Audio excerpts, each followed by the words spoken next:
This episode of the Weekly Iron is brought to you by Hydex USA and its lineup of articulated water trucks, improving dust suppression and water management for all your job site needs. Learn more at hillsmachinery.com. Welcome to the Weekly Iron for Tuesday, September 16th.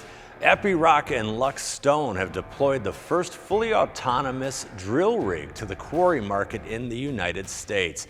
The SmartRock D65 is capable of executing complete drill patterns and is compliant with Global Mining Guidelines Group Level 4 standards.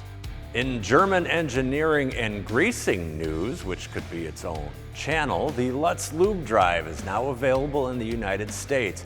The Lutz Lube Drive takes an eccentric screw-driven pump powered by a cordless screwdriver to make greasing equipment easier.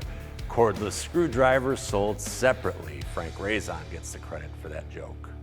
And finally today, Blattner has signed a 3-year deal to provide Built Robotics AI solutions to solar projects throughout the United States to make drilling, surveying, trenching, and material handling applications safer. Have a great week. We'll see you Friday on the Weekly Iron.